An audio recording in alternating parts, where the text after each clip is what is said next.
Welcome back to the Weaving Magic podcast. I'm your host, Alyssa Lilly. And I'm Tara Webb. Welcome, Tara. We have our guest, Hailey, with us today. We're so excited to have you here on the podcast. I'm so excited to be here. Thank you for having me. Absolutely. And as you know, our first question to all of our guests is, how do you weave magic into your daily life? I weave magic into my daily life through my breath. I believe that there's a reason why to inhale is also called to inspire and to exhale is also called to expire. As we inhale, we breathe in, we set intention for our dreams, our goals, our manifestations. And as we exhale, we release that which no longer serves us. And by making our breath very intentional, we can find magic in the mundane. So that's how I do it. Oh, that warmed my heart so much. I don't know about you, Tara. Well, I thought she said breasts at first. Yes. It's all about breasts. That too. And breasts. But that's why the word conspire comes from inspire. And that's why when they say conspiracy and conspire, it's actually breathing life into yourself as well, through ideas and that kind of stuff. So I love that. What a beautiful way to make magic in your day. So Hailey, tell us a bit about what propelled you onto your spiritual path, but I'm also curious, since we are diving in, kind of what your day looks like with that, like what your spiritual practice is throughout the day, and then what's propelled you into where you are now, I guess, and even getting started in that. So what propelled me into my spiritual path was just like any girl in the West who starts yoga. I started doing yoga because I wanted to be flexible, fit, and bendy. The flexibility and the bendiness did not come physically. However, it came very mentally and psychologically. And when I got more into yoga, I started realizing more and more how peaceful I was feeling afterwards. And so I really was so interested and just started diving more deeply into the actual practices, the spiritual practices, the mythology and everything. And I started to apply it into my daily life, not just the physical practices, but karma yoga, acts of selfless kindness, and jnana yoga, and bhakti, spiritual practice. And so the more I did that, the more I realized that there were so many things in my life that I needed to dive into in order to cultivate peace, like shadow work. And that really propelled me into my inner child healing, into shadow work, the dark goddess healing, and that kind of stuff. And the way that I incorporate that into my day-to-day life now is I'm a very big journaler. I journal all the time, whether it's just like taking notes or something that is free flowing and more fluid. And every morning I wake up, I journal, and my morning routine looks different every day, but and actually, let me rephrase that, my morning ritual, because I feel the word routine has no intention to it, but ritual has intention. And it really depends on what I'm feeling. If I want to play with my singing bowls, if I want to stretch or just go outside and put my feet in the grass.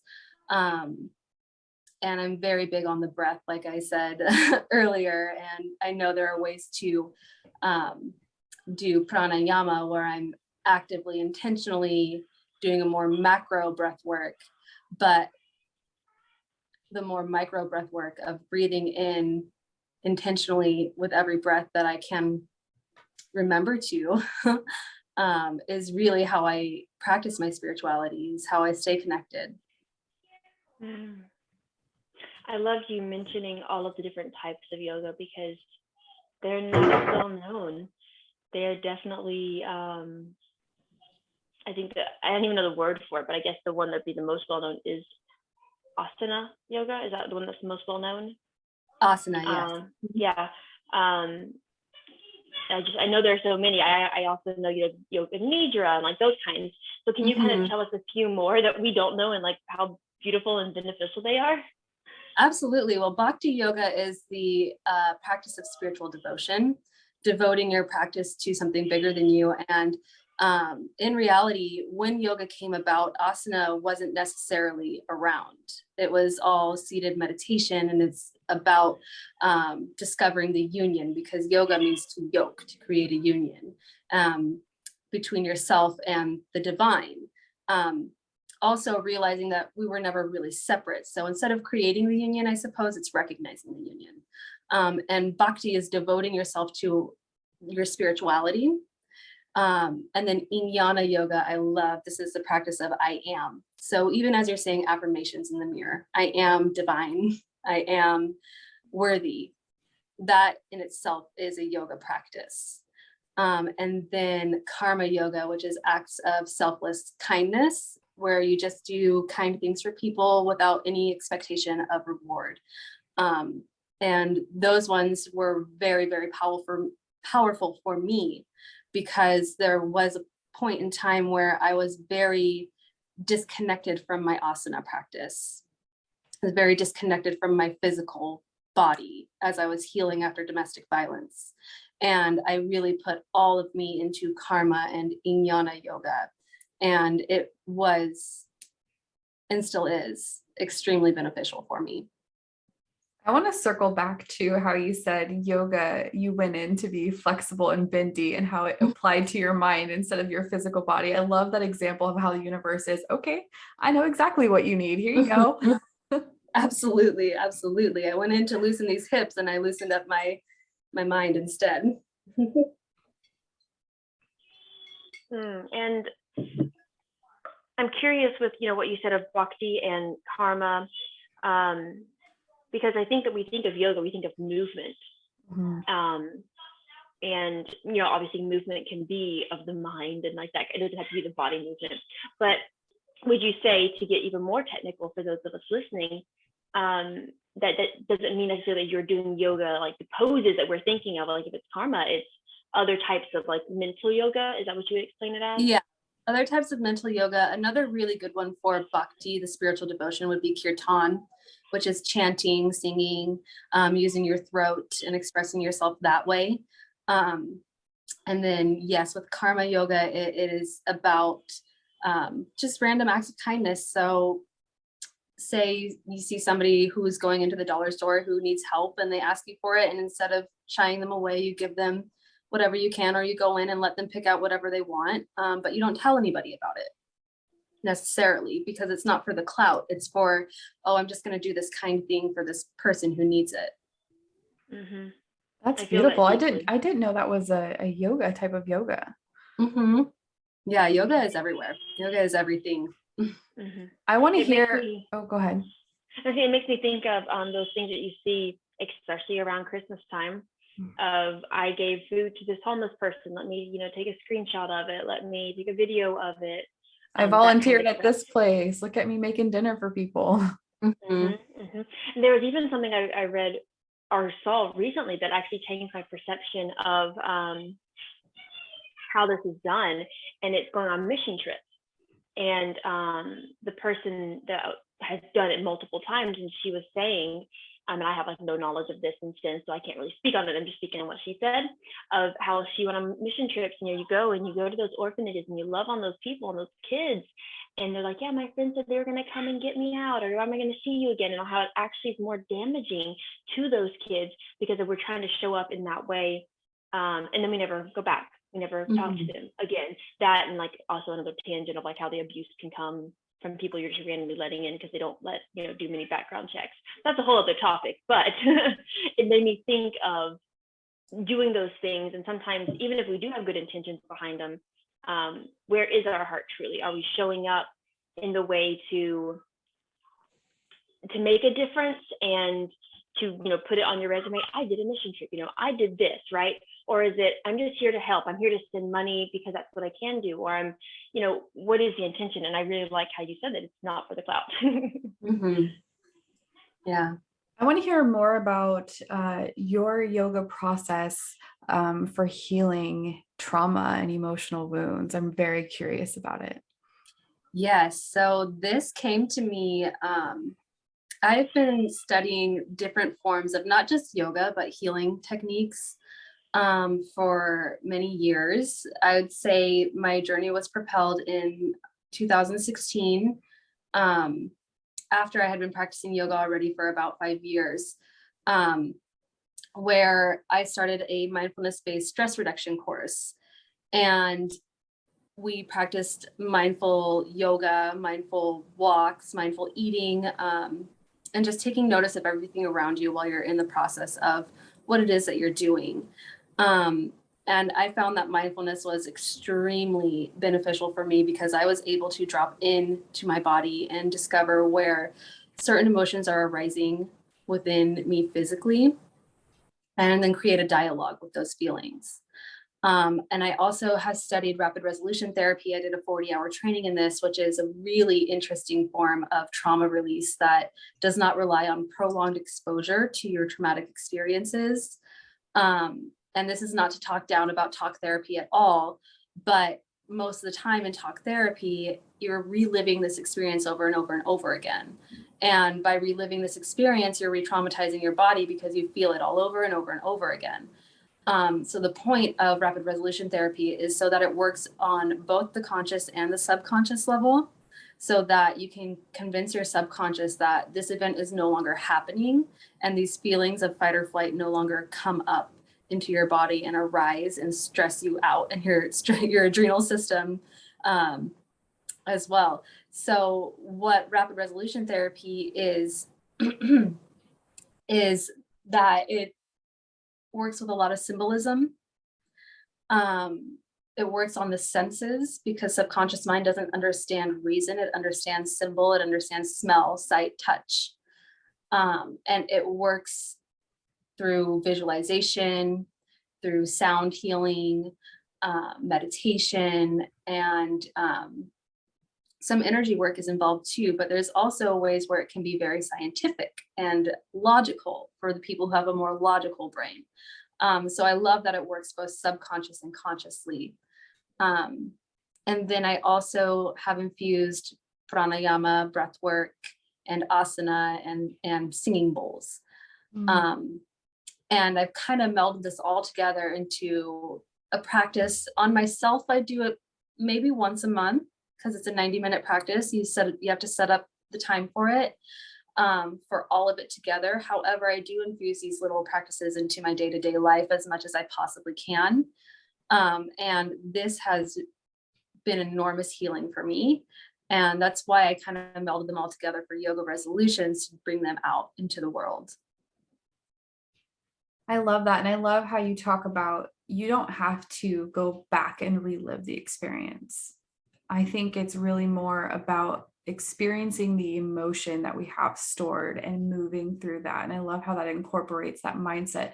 We don't have to keep re-traumatizing ourselves over and over again. I know the one thing I hated about therapy was having to repeat my story every time I got a new therapist and then relive the experience over again. And for what? It did not, like for me personally, it didn't work. To each their own, right? Absolutely. Absolutely. And for me, talk therapy didn't work for me either. And it created a lot of anxiety and a lot of trauma around going to therapy because I would just think, oh my gosh, I have to relive this. I don't want to do this. And my first rapid resolution therapy session I had with a wonderful practitioner. Her name was Dr. Louise Peters. And it was a 2-hour session, and we worked on my traumas from childhood abuse and domestic violence. And ever since then, I have not had the same random triggers in the grocery stores. You go into a grocery store, you smell a flower that was around at the time that you had a traumatic experience, and all of those feelings come up again. And I haven't had those kinds of intense random triggers since then. And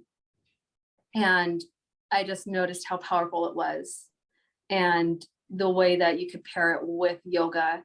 And to me, it felt like such a divine thing put in my path. And I really wanted to explore it more. Definitely. And I think it's exactly what you're saying, this is like going back through it over and over, but also the more you go through it, your brain, something my therapist was telling me, your brain makes you believe things. And we know this, but like, if you're wondering, wait, did this happen? And did this happen? I'm not sure, but I feel this way. And if we're trying to relive it and try to go nitpick at these little details of what was that, your brain can create things that actually make it more traumatic. If it's not, even needed. Sometimes, if, for example, something in my life that I was like, I don't even feel like I need to dive into that. I feel like I should, because that's what society says. I should go, talk about it and like, really dig in there. And my therapist was like, why? If you feel okay with like where you are up here, why go dig in somewhere and go dig in hard to where your brain can create something there and then create trauma and create more trauma, as what you're saying, that you're going over and over and over. You're, seeing new things. And so I love this, you're going to feel it in your body and feel the emotion. So that's really what sticks with us. It's the emotion behind it. Maybe somewhat more than the actual physical experience, the emotion that, stays longer, I think, with it. And there's a huge difference between healing your wound and cutting it back open to heal it. There's a difference. And we don't have to keep reopening the wound and reopening the wound. We need to focus on healing the wound and really like getting everything out. Once we're done, we're done. We don't have to go back and revisit it. Absolutely. I love that analogy of healing it as opposed to cutting it open again. Mm-hmm. It makes you think of possibly having to cut it open one time to like, get the poison out. Yeah. Mm-hmm. But you don't keep going in. Like, yeah. That's a beautiful image. Mm-hmm. I always I don't know if anybody else did this as a kid. It was something I did. I picked scabs. And so when I think about healing, I feel like we're just picking the scab sometimes over and over again, and we're not giving it the space to, okay, it just needs to heal. I need to leave it alone. And only when you get to that point, right? Because everybody's going to get to that point differently. I tell my boys that my oldest has a little thing right here where he just kept picking because he had a scab, and now he has a scar there from where he picked it. He like, for a while, he just tried to cover his hair right there and like he moved his hair to the side, like it was really wonky. But like, you pick it, especially as a kid. And if something happens to you as a kid, you're going to keep picking at it because you want to resolve it, and it's just there and itchy and annoying. Definitely. So this is your beautiful practice that you've shared with us. How would you say that, I guess, experiencing what you went through, how would you say that, I'm trying to word this, that it helped create in your mind, bringing that into yoga and creating like a course, essentially a program, right? And then from that deciding, hey, I want this to be my business. Like, what was that transition for you? It all came very naturally. I don't know if naturally is the right word, but it all came one right after the other and was brought to me as opposed to me searching for it. So when I just noticed the profundity and the difference that I felt and the way that I can move through my day-to-day life, and the way that I could actually get back into my asana practice, because for a couple of years, I was very, like I said, disconnected from my body. I would have panic attacks every time I approached my mat, every time I wanted to dance, go to the gym, anything that involved me physically moving, because that was one of the things that my ex-partner was very adamant about keeping me from doing, because it was helping me to ascend. And my brain started to associate the abuse with the movement practices. And so once I went through and was really working on my mindfulness and my yoga practices without the movement, I was able to come back. And those are all very, very defined parts of who I am, is movement. Absolutely. And so when I was able to come back to myself using this kind of melting pot of practices, I knew that there are other women out there who needed this, who needed to move through this in a way that feels more safe, and that can actually release these energies from their bodies, from where they're stored in their cellular tissues. And because everything just came to me, and I wasn't out there searching for it, I knew that this was the universe telling me, this is your gift. This is what's coming to you. Do with it what you will. And to me, I believed that I needed to bring it out there. I read the book Discover Your Dharma by Sahara Rose, and I found out that my Dharma archetype is nurturer first and then visionary second.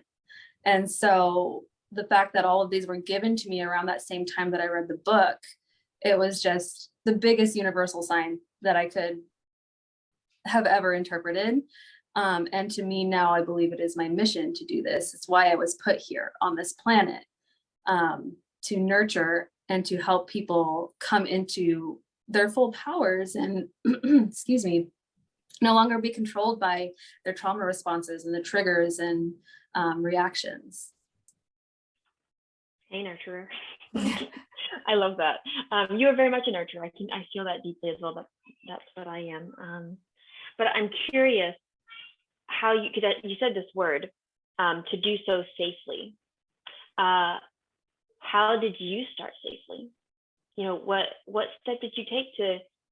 I know you mentioned the therapy, but you still had to physically get your body on the mat per se. Yes. You know, you had to get through that. So what were your safety steps? Bite-sized little morsels. I started off very slowly.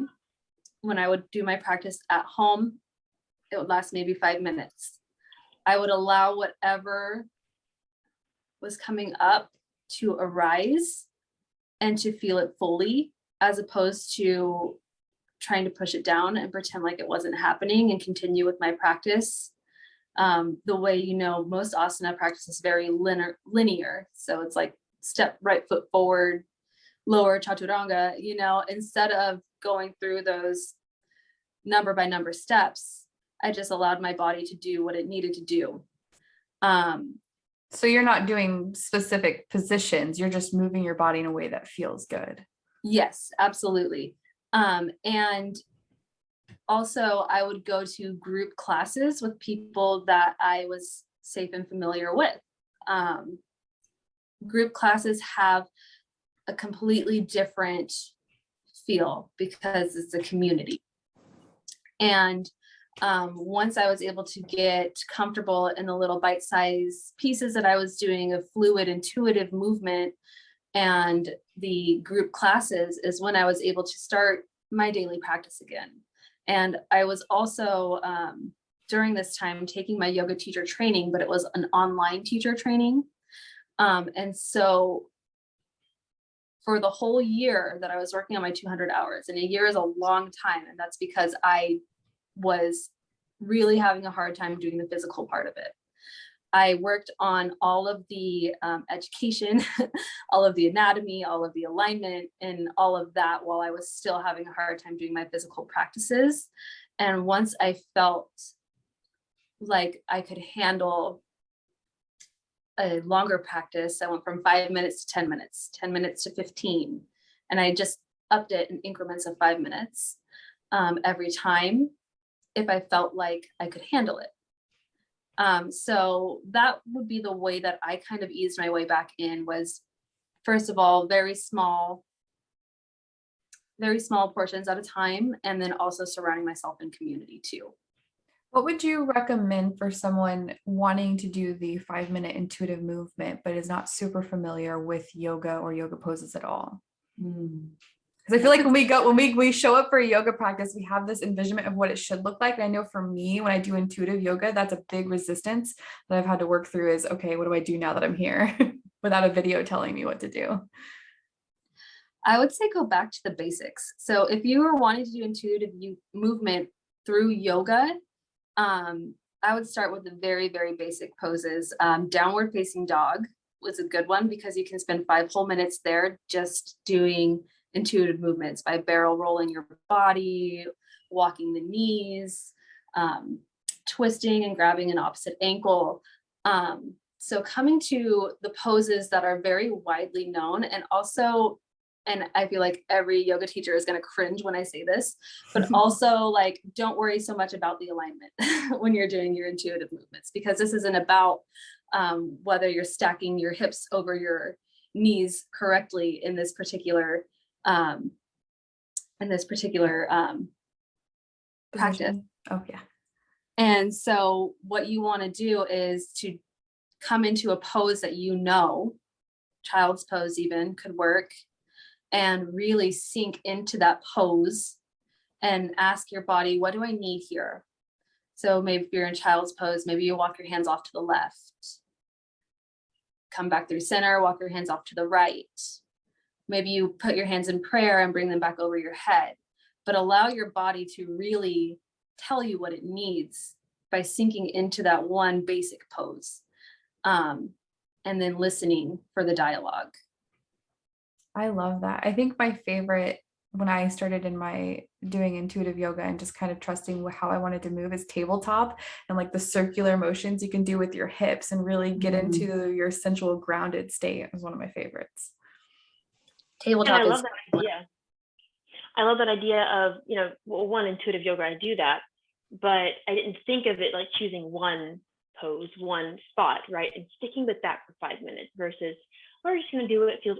Both are good, right? Both have their own purpose. But I love the idea of, I'm going to do downward dog today and just really get connected with downward dog and see what my body needs in this pose. I think there's a lot of wisdom to gain from that. Absolutely.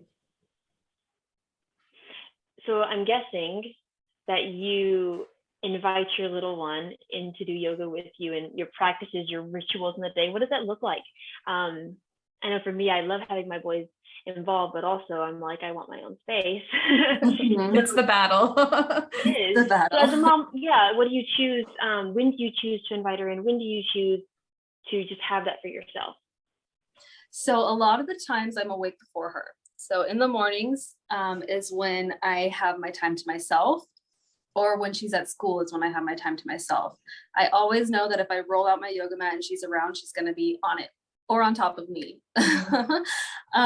But she absolutely loves to do yoga with me. And also my partner does animal flow, which is another movement practice. And she loves to do that with him too. And so I never, ever turn her away when I'm around and I start to do it. We generally do playful yoga practices, like story time yoga, where, I don't know, I'll take her through catching Pokemon and like she'll put her tree pose up and like, do all little playful kinds of things. And then she also loves my singing bowls and singing too. So if I ever start to chant, she's always with me chanting. If I'm playing my singing bowl, she'll have another bowl and play beside me. And she absolutely loves, I think, Alyssa, we were on a call the other day, she loves my pendulum. And so she will take my rose quartz pendulum and ask it questions until she's blue in the face. She's so excited when she pulls it out. I remember when she pulled it out, she's like, quick, ask me a question. She was so excited.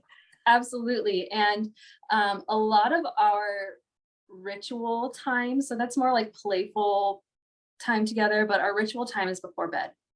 And this is because she was dealing with recurring nightmares. So we developed this practice before bedtime for her, where we would, of course, brush our teeth, do the normal things. And then we put some lavender on her pillow. And we have what's called monster busting lights on her bed. So we turn on the monster busting lights. I'll put on some 432 hertz music for her. We'll lay down in her bed and I'll put her through a guided body scan and meditation. And this is how I'm able to get her to stay in her bed at night so she doesn't have nightmares. And I would say that this would be our most profound ritual that we do together. Everything else is more playful, which is also very ritualistic too, because play is so important and joy is so important. But that would probably be the most. I also try to help her reclaim the word witch in our day-to-day life too. And so we're still working on that just because of all of the conditioning around the word, but she's starting to come around, especially since she plays with my cards and my pendulum and does sage with me and all those kinds of things. So that's what it's like with the little one. That's so beautiful. It is. I just feel I think it's beautiful that you take that time at night to be there with her for that long of a time as well, versus we're going to do it for a little bit and you can do it yourself, or whatever it is, like you're spending that intentional moment, and that's very special. I'm also curious, I don't remember the word you said. It was what your partner does, animal play. Is that right? Yeah, I Can you need to talk know more more about about that? this. Yeah, that sounds amazing. It's called animal flow. And this is a more like body centric practice. It's a combination of a lot of different movement practices. I think breakdancing, yoga, martial arts, and it's all very ground quadriplegical movements. And it's great for mobility. So it's a very playful practice, but it's extremely challenging. Like even myself, who's a yoga teacher, it's hard. But it's so much fun and it's so playful, and it plays with different engagements that you normally wouldn't. And so when he's doing his home practices, there's this particular pose called loaded beast. And it's very similar to child's pose, except for you're up on your toes and your knees are hovering, and you're the same way that you are engaging your muscles in cat pose in yoga by protracting your shoulder blades. You're doing that too.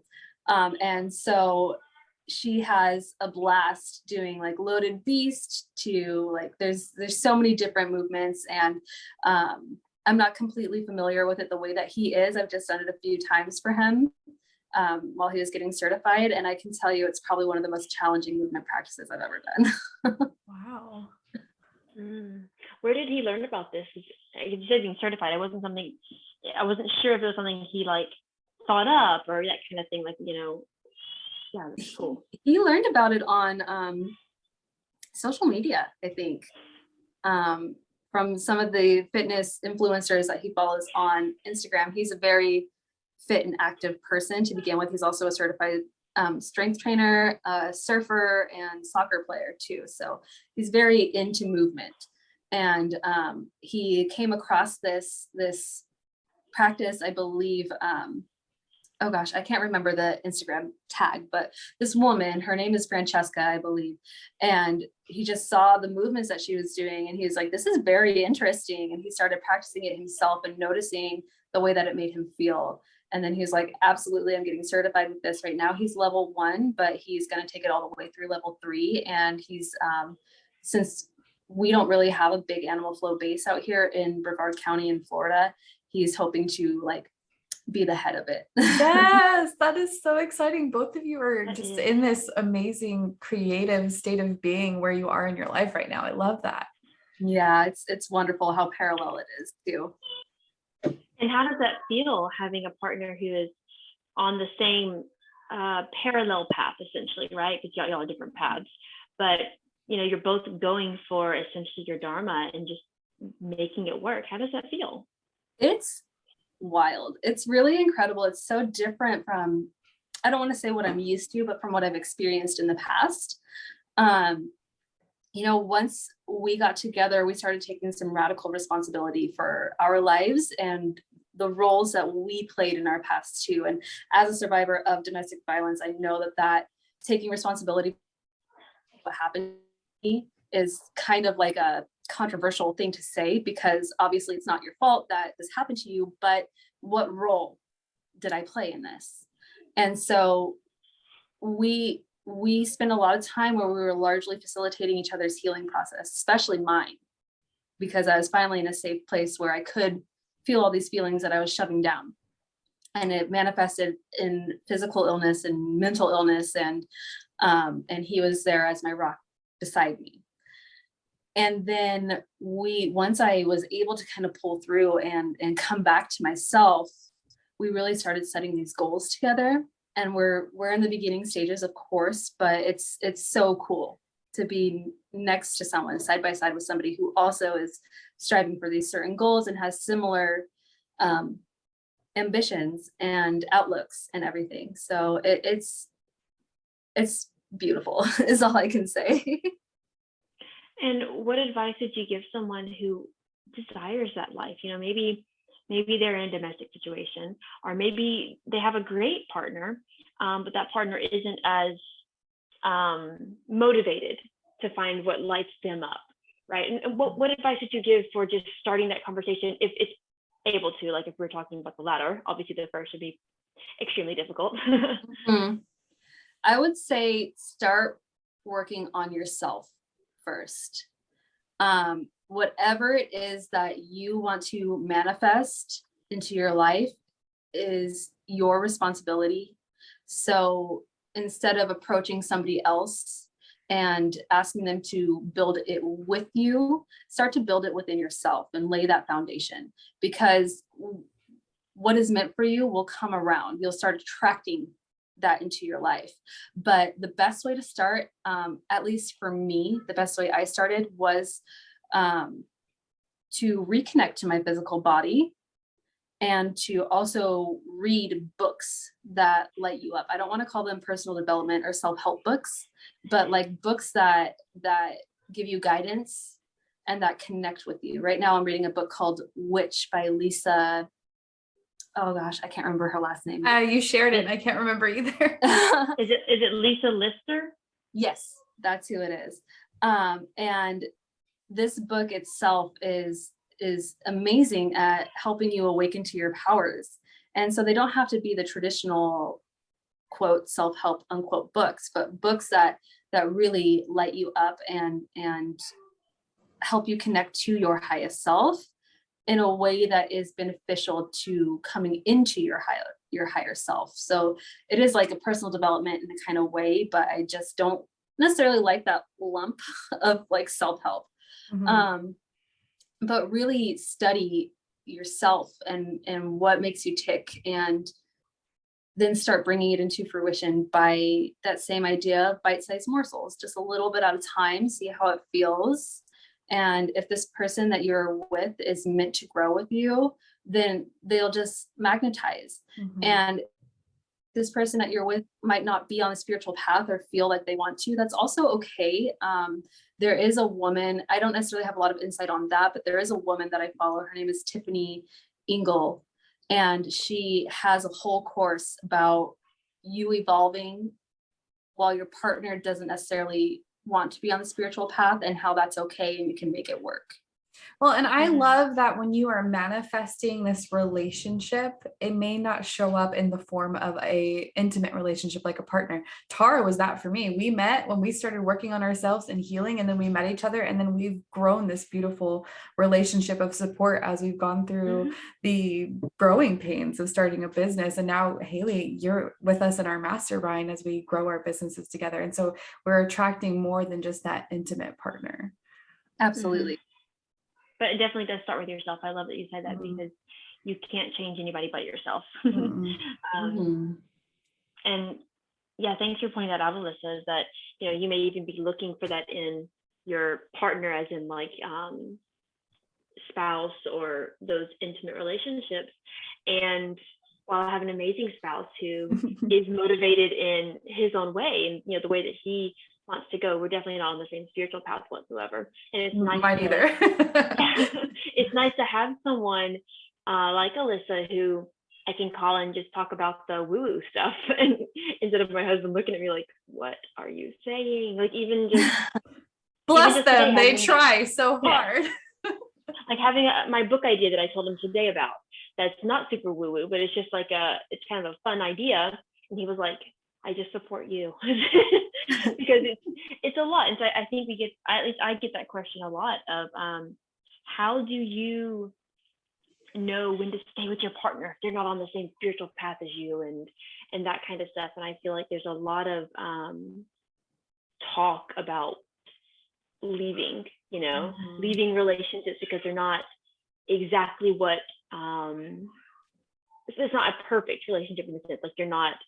I feel like that's a big thing in the spiritual community. I felt like when I entered a lot of, and don't get me wrong, if the relationship isn't working for you and that's what you discovered on your spiritual journey, that's valid. But it seems overwhelming coming in. Like, I love my relationship. Is he spiritually growing in the same way I am? No, but he's on his own path and we grow together in our own individual ways. Absolutely. Yeah, I don't think there's any I guess point to leaving a relationship that feels good for you just because you don't see that you're on the same path. It doesn't necessarily mean that you're not on the same wavelength. You can still be on the same vibration. But just because somebody believes differently or practices differently than you or has different types of goals, it doesn't mean that you should separate from that person. When I started my spiritual path, I was not with the person that I was meant to be with. And I was in a very painful relationship that I was in denial about. And so that's why it was important for me to leave that relationship. Mm-hmm. But if you're in a relationship that you enjoy, then don't just throw it away because this person views things differently than you. Mm-hmm. Mm-hmm. I mean, the amount of times my husband and I disagree on something. Or they give And you it's this like, weird look as you're carrying herbs in a jar of honey and about to go to ritual. yes, or the amount of jars I have, and he's like, "You and your damn jars." Yes, my husband tells me the same thing all the time. Yes, I love that. But you're entirely right, and exactly as Alyssa said as well, is, you know, there's a difference between this is not energetically in alignment whatsoever, and I've tried, or I've looked at it and it just doesn't fit. There's a difference in that versus, well, we aren't on the same spiritual mind. Because honestly, if we're going to be super, super honest, I've like changed the way I've thought about things so many times. And if I left because I changed and he all of a sudden didn't, then bless his heart. Like I'm too bought up for that. I can't find a relationship every time I change. Yes. Same. I've shed many skins and had many reinventions. So I mean, that's a part of growth, is this losing words, this death and rebirth as we grow and expand and explore and, you know, indulge our curiosity. Yes, and I think that's something that is very beautiful that we don't appreciate as much, is we tend to forget about it being okay to change, one, and then, you know, going through that, like you said, death and rebirth, the cyclical nature of how we're supposed to morph and to go into new things. And especially those deaths, you know, death, not so much as the physical one, but a death of who you once were. Like, that's so powerful. And without that, I think a lot of us stay stagnant because we're scared of those deaths. We're scared of the changes of how things would feel.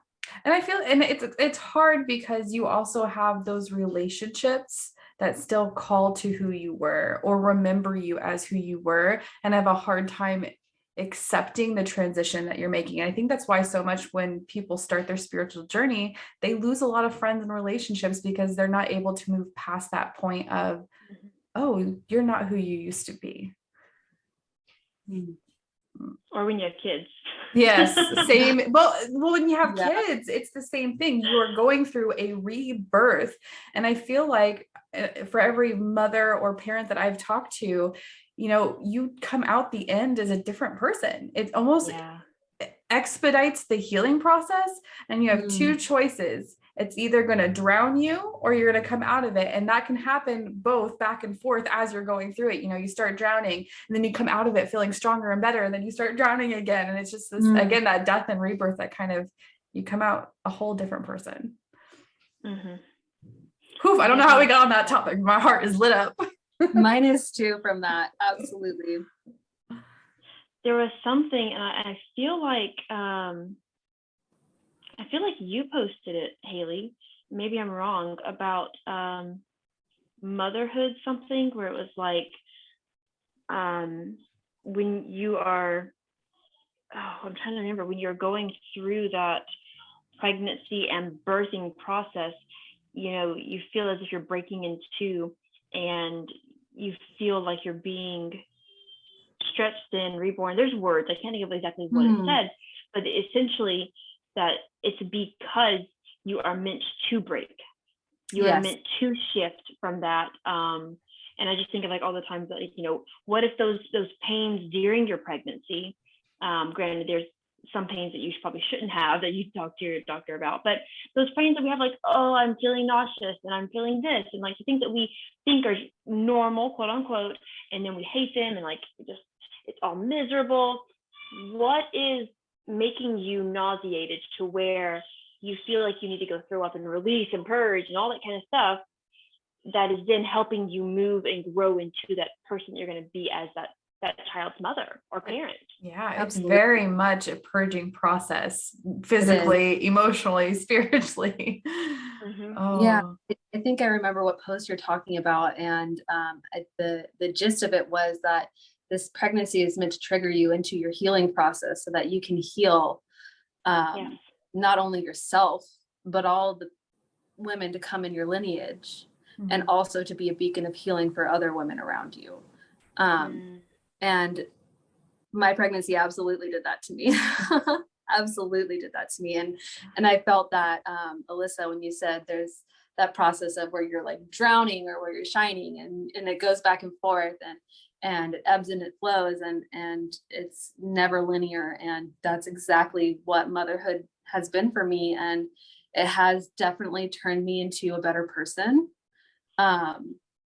My got me closer to my higher self, got me to stop doing things that were harmful to myself and to my body, because I was not taking care of myself before I became pregnant. And I had a very, for lack of a better word, traumatic pregnancy and childbirth experience. And because of that, I don't know that I'll ever do it again. But I also do know that I'm taking care of my body now. So it could be very different, and every pregnancy is different. But yeah, that's just what motherhood has done for me too. Mm-hmm. I mean, I definitely, whenever I had my oldest, I'd say a few days after, it was just this huge realization of not being able to be selfish anymore, because there is a human being that just depended entirely on me and could not survive without me. And my husband as well. And when he found out I was pregnant, completely cold turkey, stopped smoking, stopped drinking entirely. Because he was like, I'm going to do this right. This is how I want to do this. And I'm going to show up for my child in this way. And it's very beautiful looking back on that now, of like, our children being that catalyst, being that part for us that helped us kind of see ourselves in new ways. They're little star children.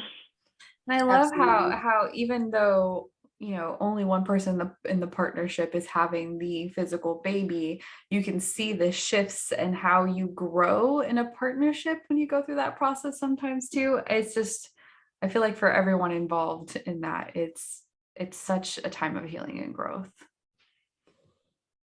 And that makes me think of, having multiple kids, without me having 4 and having 2 miscarriages. I guess I've always thought of it like, we wanted more kids. We wanted a lot of, well, the first time I didn't, after Dom, I didn't want kids. I was like, nope, I'm done. Dom is and the then, first for those listening. Yes. And so then having these, I was like, yeah, we want more because we love family. We love having, my boys are very loving and just affectionate to each other. It's beautiful. And now I'm looking at it like, what did I need to go through 6 times? 4 for kids and 2 miscarriages. What was it that my soul needed me to feel? And even if I'm at this point in my life where I'm really basically like, I don't want anymore, but I have that desire of like, oh, this would be nice kind of thought. And it's like, I'm thinking on that now of like, is my body and my soul telling me you're good? Like, you don't have, I had things to heal, obviously, but like in this regard, right? I think there's just an interesting kind of shift in my mindset from that.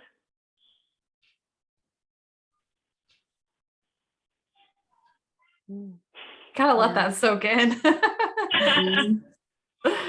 Oh, this took a turn. This is great. I think my heart needed this conversation. Thank you for being on here with us, Hailey. We appreciate just the wisdom and the love that you have shared, and all the passion for why you're doing what you're doing and guiding others so that they are able to walk through that as well. I think it's beautiful to not only do it for yourself, but to be that leader and essentially that nurturer, right, to guide others in that path. And we're really thankful for you for being on here and to know you. I'm very thankful for you guys to invite me into your space. I feel honored, honestly, that something that I created inspired you to ask me to come and speak about it. I'm very lit up, very full of joy. And I'm grateful to know the two of you as well.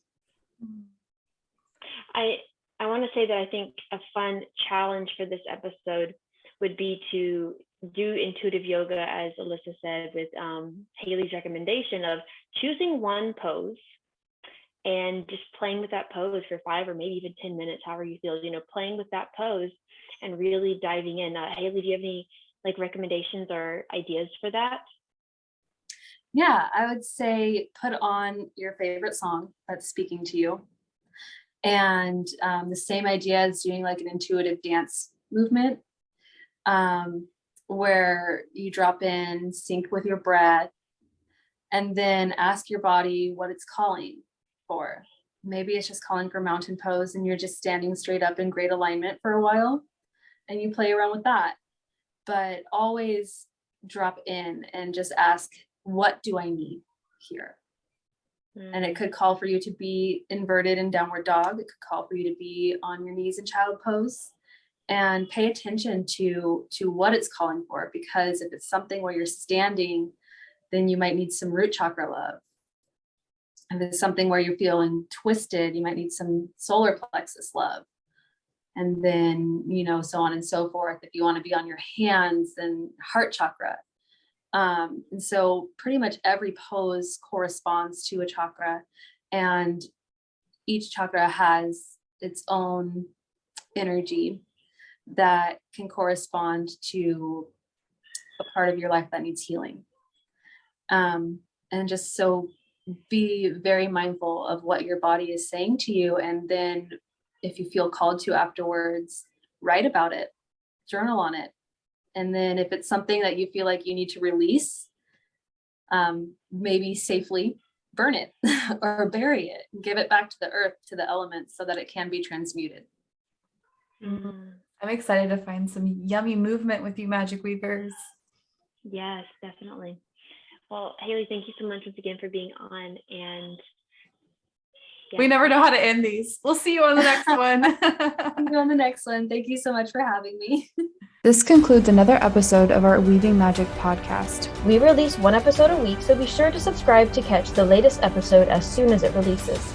You can find us on Instagram at Weaving Magic Podcast. That's Weaving Magic, Magick Podcast. We would also love it if you could leave us a review. If you do, make sure to email us your review so we can send you a thank you gift. Thank you so much for joining us, and don't forget to find a way to weave magic into your daily life.